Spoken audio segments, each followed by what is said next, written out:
All right, okay, from City and Foden's brilliance, it might be the theatre of dreams, but they're fresh doubts this morning over the future now of Old Trafford. Listen, I've not been for ages, but they tell me it's getting tired. So Jim Ratcliffe reportedly planning to tear down England's biggest club stadium and build a £2 billion government-funded Wembley of the North. As if it happens, Man United would leave their iconic home and move to a brand new ground on land next to the stadium. Now, join us now for more on an interesting story is the Guardian's Manchester football correspondent, Jamie Jackson. Jamie, good morning. Good morning, Jamie. Good morning, gentlemen. So, Jamie, is this just broken, or has been whispers about this for a few months? Yeah, I think they have kind of two options. You either, renovate the current Old Trafford stadium. The issue they've got there a little bit is there's a train track goes down the side of it, yeah? You can get a train to a tram to Old Trafford, and that sort of prevents a massive sort of expansion of the current Old Trafford ground as we know it. Now, yeah, so the second plan, which is being reported, and is definitely, a massive option, is to you build a whole new one next to it, and you maybe keep Old Trafford, actually, the current Old Trafford, maybe downsize it, it becomes a women's stadium, or maybe just a sort of, a kind of, not a museum, but they keep it somehow, yeah? They don't just completely get rid of what is currently the Old Trafford Stadium. And the new one becomes like a bespoke, destination venue with shops, maybe a theatre. There's we all know there's a massive bit of land there, which at the moment is basically parking. And so, yeah, you tell me how much and how long that would take. You're looking at 5, 6, 7, 8 years maybe for a whole new stadium. I don't know, the thick end of it's going to be billions of pounds. Well, yeah, that's the point. I think is it Tracy Crouch, the MP's already said no. You should not receive any public funding for this. So where's this idea come from? Let's have a new stadium for nothing. Well, I think for a start, if you want to have a massive new development, completely from scratch, you do need local government and government kind of approval. And then you start talking with those entities, and then it becomes about, well, we're going to be helping the local community, the economy. What can you do to help us? So I think there's always a little bit of support anyway needed. And then, yeah, you get into the sort of detail of it. So I don't know how much... This would be the interesting thing about this. I'm not so sure the government will turn around and give them a massive chunk of money for kind of zero, but I think there will be some sort of partnership. There has to be, just to get the planning. And then, yeah, as I say, it's about the detail. But if you think about what Tottenham have done with their stadium, okay, and then you think that, it is a fact, I'm not being disrespectful, that Manchester United has a bigger fan base, greater tradition of the title, so there's more potential there for sort of for a bigger sort of venue. You can see it happening now. The other question is, if that happens, where do United play?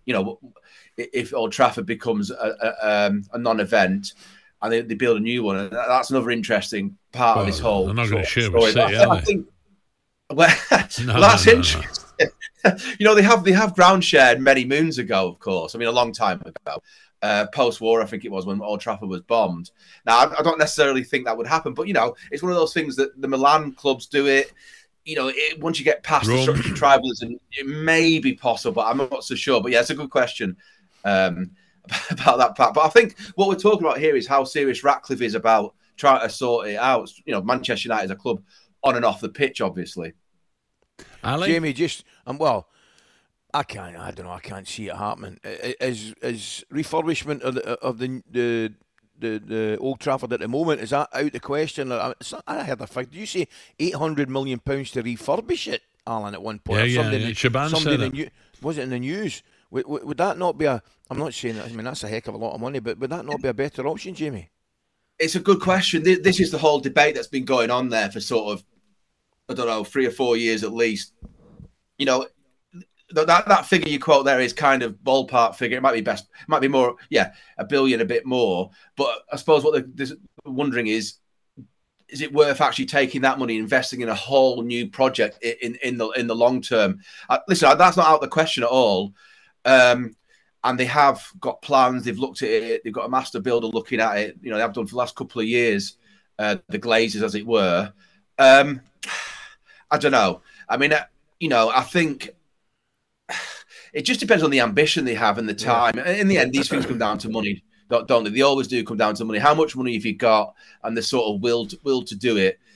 And you know, as Alan said at the top of this, if you go to, he hasn't been for a bit, but I obviously go there all the time, Old Trafford, and tired is a polite word for it, gentlemen, and to the listeners. It's not great, let's put it that way. But Jamie, do you not think the vast majority of United fans will say, let's sort out the team and the pitch first, please, we want to start winning again?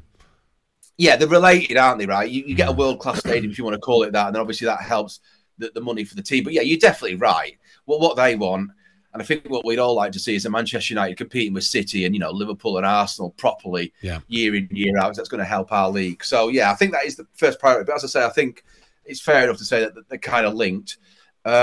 So, yeah, I mean, it's all part of what Ratcliffe's trying to do. I mean, it's interesting this because Ratcliffe obviously is a 25% owner. The £300 million he's going to inject by the end of the year will make him up to 28%. So he's the single largest shareholder, but he's still got the Glazers as an entity who own more of the club. But they seem to be so far, you know, he's brought in Barada, he's bringing in Barada as Omar Barada as the new chief executive. So he's so far, you know, he's getting his say, as it were. Yeah. So, you know, he means business. And if you're a fan of United, then it's great to see because they're a little bit, let's say, I'm going to be polite, tired of the Glazers' ownership. Yeah. Watch your space. Thank you, Jamie. Brilliant. Thanks, Jamie Jackson there. talkSPORT Breakfast with Alan Brazil. Thursday and Friday morning, 6 till 10. On AM, on DAB, via the talkSPORT app and on your smart speaker. talkSPORT.